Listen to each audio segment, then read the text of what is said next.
Hello parents, welcome to Miss Nelson's English classroom. I'd like to give you a quick tour of our syllabus, which is what you would be seeing on a live back to school night. If you go to my website, which is located on the Carmel Valley website, or even if you just Google Mrs. Nelson CVMS, it will take you here to my English homepage. From the homepage, if you pull down to the course syllabus, it will bring you to this virtual syllabus slideshow, and that's the link that we want to click. I just need to go into preview mode so it will be more like your virtual syllabus, and here we go. So here's my presentation for our distance learning.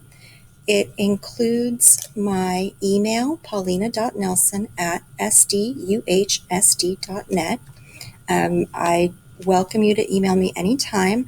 However, as a department, we've decided we're not going to do any kind of discussion of grades over email. Instead, we'd like students to schedule time with us during our office hours, and we can talk about grades live on camera. So my office hours are pretty much after classes end every day on the block periods. And then Wednesdays, since we have single periods where we are asynchronous, I am allowed to help students during their particular class period. Next, we just have this little synchronous versus asynchronous learning so that we understand that kids may be sitting kind of quietly in front of their computer sometimes, and we're technically still in class. It's the equivalent of if we were sitting in my classroom reading books during quiet time, but we're still together as a class. And in this presentation, you'll also see some photographs of my classroom during live school. So the district had asked us to disclose the student privacy statement. These are examples of what might happen in a virtual classroom, and specifically the use of camera. I need to be able to see that your student is a student and not, a chihuahua or a pickle or a letter.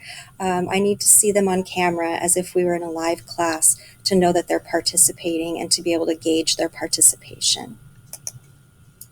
Supplies and technology. So if you go to this presentation on your own, you'll be able to click these links that I have embedded here. The Google Classroom link, for example, has a tutorial on Classroom. The Google Meet link has a Meet expectations slide. And then the technology links take you to the Tech Hub, where you can find a lot of solutions to your most common problems. Keep in mind that you can always request a school Chromebook if you're having computer issues at home. Next slide is not working. There we go. The main rule in my classroom is respect. Respect the learning environment, oneself, others, and the teacher. And these have changed just a little bit in terms of the virtual learning. I would say the number one thing is that when we're dealing with individual problems, we don't want to do that in front of the entire class and take up that class time, especially because we only have the 80-minute block periods instead of the 110-minute block periods. So we can handle any kind of personal things one-on-one during office hours. Grades, we do obviously have grades. In my class, an A starts with a 9, a B starts with an 8. There's not any rounding on those assignments. These are descriptions that you'll see that the district has provided, but I'd like to focus on growth. A lot of times the early grades in a class are kind of low, or if we only have 2 grades in the grade book and one of those is a quiz that didn't go so well, it's going to drag the student down for a little while. But what we want to look at overall is the growth of the student, and primarily in their writing. I consider myself a writing teacher above all else, and I would like to help your student find their voice in their writing, which is actually, oops, I guess I didn't include the writing slide in here. Let me back up then. In virtual learning, the writing will be weighted more heavily than tests and quizzes, which is a shift from the usual weighted grading categories. So, because we have virtual notebooks instead of a spiral notebook that I can grade, that literature and nonfiction category has shifted a little bit, because the testing platforms are not always so reliable. I've lowered the amount of points that your tests will be worth, but the writing is something that we can always continue to work on, and that we will work on plentifully during distance learning. Okay, so we will be using some films this year, and specifically related to our content, in addition to CNN, YouTube clips, things that relate to our content. Now, when the content is a little bit darker, such as for 8th grade, if we're dealing with World War II, we might be looking at some propaganda from that war, and that's not always pleasant, but it is instructive, and it is critical to our units. Classroom library right now is kind of a moot point, but I do have a large library in the classroom. So when we do go live, in order for your child to be able to select something off of the bookcase, especially the ones that say there's some mature content in here, you will want to give your permission. And this is, yes, what learning looks like in my class, especially when we're live. I missed this very much last spring when we had to go digital.